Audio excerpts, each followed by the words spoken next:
हाँ जी बच्चों, welcome. Unit 3 chapter 4 lecture number 6। और प्यारे बच्चों, देखिए भाई, बड़ा इंपॉर्टेंट टॉपिक है, ध्यान दीजिएगा सभी लोग। टॉपिक का नाम है मैग्नेटिक एलिमेंट्स ऑफ अर्थ। नाम बताओ क्या है? Magnetic elements of earth. देखो, मैं थोड़ा सा क्लियर करता हूं पहले, मतलब क्या है इसको समझो। देखो, ये तो तुमने पिछले ना बेटा लेक्चर में सुना ही है कि अर्थ का व्यवहार भी एक बहुत बड़े मैग्नेट जैसा होता है। बताओ मालूम है या नहीं है? अब बेटे, अर्थ के मैग्नेटिक फील्ड को पूरी तरह से किसी जगह पर बताना हम चाहते हैं कि किसी जगह पर अर्थ के मैग्नेटिक फील्ड की कंप्लीट इंफॉर्मेशन देना हम चाहते हैं, तो उसके लिए 3 पैरामीटर्स की जरूरत होती है फिजिक्स में। कितने पैरामीटर्स चाहिए? 3। ठीक है, तो उन 3 पैरामीटर्स को ही कहते हैं मैग्नेटिक एलिमेंट्स ऑफ अर्थ। यानी किसी जगह पर अर्थ के मैग्नेटिक फील्ड की कंप्लीट इंफॉर्मेशन देने के लिए 3 पैरामीटर्स को नापा जाता है, उन्हें ही मैग्नेटिक एलिमेंट्स ऑफ अर्थ कहते हैं। तो एक सवाल यह है कि सर कौन कौन से 3 पैरामीटर्स हैं वो बताइए। तो देखो बेटा, पहला पैरामीटर होता है एंगल ऑफ डिक्लाइनेशन। क्या नाम है बताओ? Angle of declination denoted by theta. पहले नाम लिख रहा हूं, फिर डेफिनेशन दूंगा एक एक करके। दूसरा, एक और बहुत इंपॉर्टेंट चीज है, इसे कहते हैं angle of dip, DIP dip, denoted by delta. इस लेटर को पढ़ते हैं डेल्टा। ठीक है, angle of dip denoted by delta. एक और इंपॉर्टेंट चीज होती है बेटे, इसे कहते हैं horizontal component of earth magnetic field. Horizontal component of earth magnetic field, इसे जनरली लिखते हैं BH से। H क्यों लगा दिया? हॉरिजॉन्टल की वजह से। Horizontal component of earth magnetic field. अब बारी बारी से जरा सबको समझो, बहुत इंपॉर्टेंट है, जरा देखो बेटे। सबसे पहले आता है एंगल ऑफ डिक्लाइनेशन, तो इसको डिटेल कर रहा हूं। Angle of declination denoted by theta. कल मैंने समझाया भी था बेटा, जो ज्योग्राफिक नॉर्थ साउथ हैं, यानी ज्योग्राफी के अनुसार जो नॉर्थ और साउथ हैं, और जो मैग्नेटिक नॉर्थ साउथ हैं, वो आपस में कोइंसाइड नहीं करते हैं, एक सीध में नहीं होते हैं। तो उनके बीच जो एंगल होता है उसे एंगल ऑफ डिक्लाइनेशन कहते हैं। कल बताया था ये, अब एक बार दोबारा लिख दे रहा हूं मैं। द एंगल बिटवीन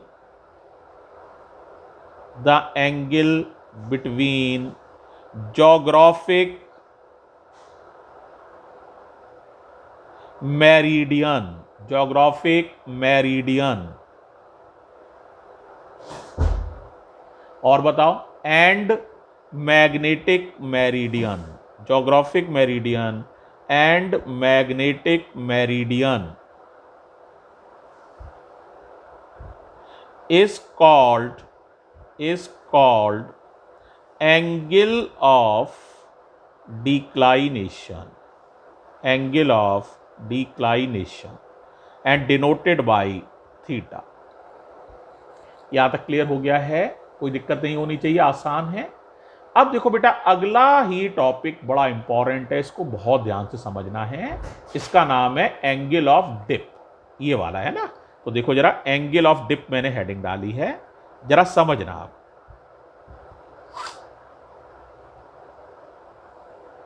ठीक है, मान लो ये डायरेक्शंस हैं, मैं आपके समझने के लिए यहां बना भी दे रहा हूं, ये डायरेक्शन है। जनरली ऐसे ही बनाते हैं हम लोग। इस तरफ ईस्ट है, इस तरफ वेस्ट है, ये ऊपर नॉर्थ हो गया और ये साउथ हो गया।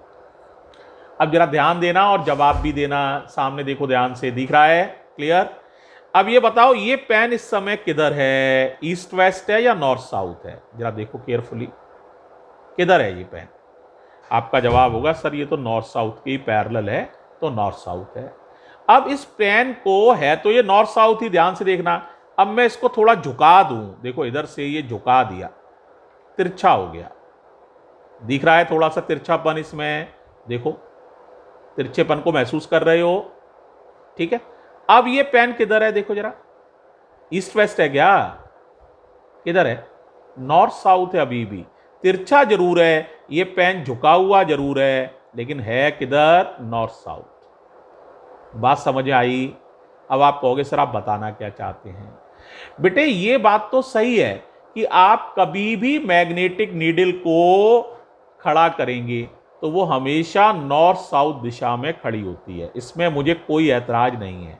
लेकिन मैंने ये कभी नहीं कहा कि नॉर्थ साउथ में हमेशा सीधी रहती है। वो नॉर्थ साउथ दिशा में तो खड़ी होती है, लेकिन वो हॉरिजॉन्टल से कुछ झुक सकती है, हॉरिजॉन्टल से कुछ झुक सकती है। ये हॉरिजॉन्टल है, देखो है ना, हॉरिजॉन्टल से कुछ झुक गई, नीचे की तरफ चली गई। तो हॉरिजॉन्टल से ये जो झुक गई, हॉरिजॉन्टल से ये जो झुक गई, इसे ही कहते हैं एंगल ऑफ डिप। डिप माने होता है झुक जाना।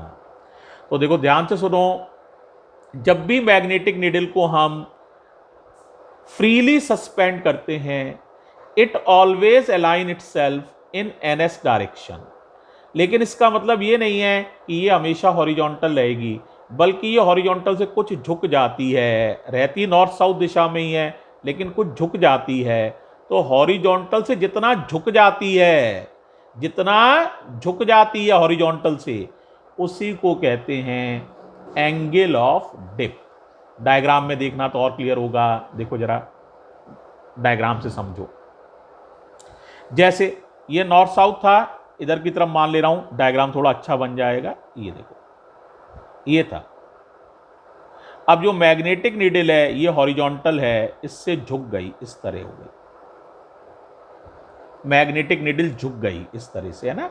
तो ये जो झुकाव पैदा हुआ हॉरिजॉन्टल से, ये हॉरिजॉन्टल है, हॉरिजॉन्टल, हॉरिजॉन्टल।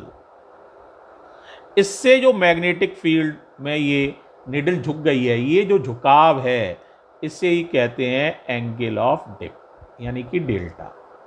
ठीक है, मैंने नॉर्थ साउथ बेटे ना ऐसे बनाने की बजाय ऐसे बना दिया ताकि ये थोड़ा साफ दिखे आपको। बस कुल मिला के है यही कि निडल जो है वो बेटे हॉरिजॉन्टल से कुछ झुक जाती है। तो हॉरिजॉन्टल से जितना झुक गई, बस उसी को मुझे दिखाना है। तो हॉरिजॉन्टल से ये कुछ झुक गई है, तो ये डेल्टा है। अब आप कहेंगे ये क्या है सर? ये है टोटल मैग्नेटिक फील्ड ऑफ अर्थ। क्या है बताओ? टोटल मैग्नेटिक फील्ड ऑफ अर्थ। अब इसके कितने कंपोनेंट हो जाएंगे? एक कंपोनेंट तो इधर हो जाएगा, इसी का नाम हो जाएगा BH, horizontal component of earth magnetic field, और एक कंपोनेंट इधर हो जाएगा, इसका नाम हो जाएगा BV। अब बताओ BV का नाम क्या है? Vertical component of earth magnetic field. ठीक है, अब बताओ BH की वैल्यू बता सकते हो कितनी हो जाएगी? BH हो जाएगा प्यारे बच्चों, B का कंपोनेंट कर लो इधर, B कॉस डेल्टा, और कोई कहे BV बताओ तो BV हो जाएगा B साइन डेल्टा। ये दोनों इंपॉर्टेंट रिजल्ट हैं, फॉर्मूले हैं। अगर इन दोनों का डिवाइड कर लो तो क्या मिल जाएगा? BV upon BH। BV माने B sine delta divided by B cos delta, B से B कैंसिल तो tan डेल्टा। तो एक और बहुत इंपॉर्टेंट रिजल्ट आ गया तुम्हारे पास। tan डेल्टा का फॉर्मूला होता है प्यारे बच्चों BV अपॉन BH। कितने रिजल्ट आ गए? 3। ये पहला, ये दूसरा, ये तीसरा। एक और छोटा सा रिजल्ट निकाल लो, squaring and adding equations 1 and 2। क्या बोला बताओ? Squaring and adding equations 1 and 2। जरा बताओ क्या मिलेगा? स्क्वायर करो तो होगा B H square added by B V square equals to B square cos square delta plus B square sine square delta. क्या कॉमन आ जाएगा? बी स्क्वायर कॉमन आ जाएगा बेटा। ब्रैकेट में मिलेगा cos square delta plus sign square delta. ये हो गया 1। तो एक रिलेशन आ गया बच्चों आपके पास। बताओ क्या रिलेशन आ गया? B square equals to B H square plus B V square. एक ये रिलेशन आ गया। तो ये 4 इंपॉर्टेंट रिलेशन है। बी एच की वैल्यू होती है बी कॉस डेल्टा, याद कर लो भाई। बी वी की वैल्यू होती है B sine delta. Tan delta होता है B V upon B H. और चौथा ये रिलेशन है, राइट। इस पूरे में अगर आप ध्यान से देखो तो मैंने अभी तक एंगल ऑफ डिप की डेफिनेशन तो बताई ही नहीं है। तो जरा उसको समझो, क्या डेफिनेशन है, समझाया था मैंने। तो when a magnetic needle is suspended freely it always align in north south direction, but it is not necessary that it always remains horizontal. It makes a certain angle with horizontal. That angle is called angle of dip. That angle is called angle of dip. Angle of dip. तो ये definition है। इसको मैं अगले page पर लिख दे रहा हूं आपके लिए, जरा ध्यान से देखिएगा। नेक्स्ट पेज पर बोलो क्या डेफिनेशन थी, याद है? अच्छा बोलो। व्हेन ये किसकी डेफिनेशन है? एंगल ऑफ डिप की, है ना। तो when magnetic needle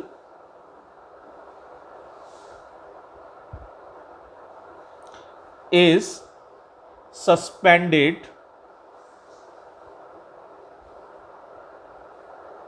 freely, it always align itself in an S direction, but it is not necessary, it is not necessary that it will always remains horizontal. ये मैंने समझाने के लिए सारी बात लिखी है, डेफिनेशन नहीं है ये थोड़ा सा समझाने के लिए। अब डेफिनेशन आ रही है, ठीक है। तो जो total magnetic field of earth है, total magnetic field of earth, ये हॉरिजॉन्टल से जो एंगल बनाता है इसे ही हम एंगल ऑफ डिप कहते हैं। तो एंगल ऑफ डिप क्या है? It is the angle which total magnetic field of earth makes with horizontal. ये शॉर्ट में डेफिनेशन है। बोलो क्या डेफिनेशन बताई? तो देखो भाई, it is the angle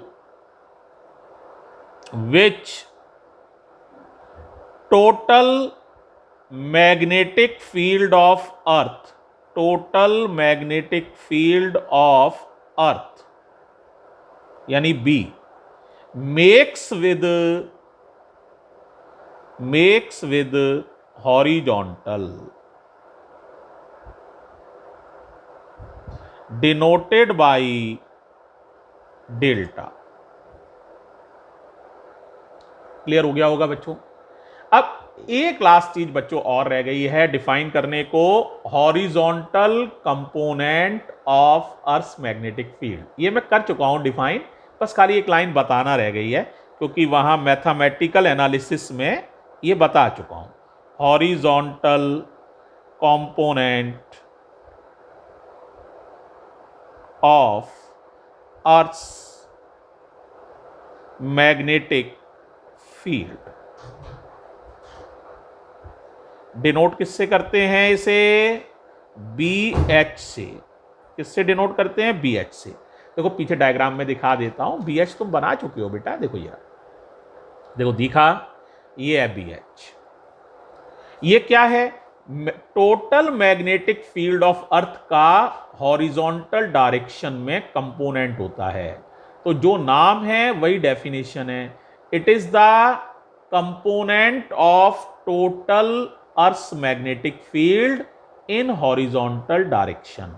it's value is B cos delta, where delta is called angle of dip.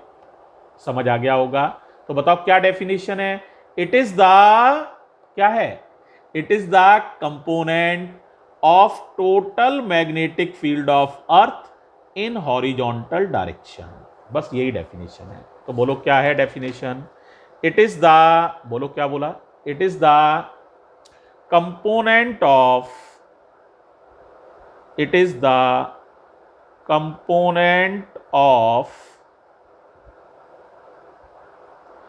Total magnetic field, total magnetic field of earth in horizontal direction.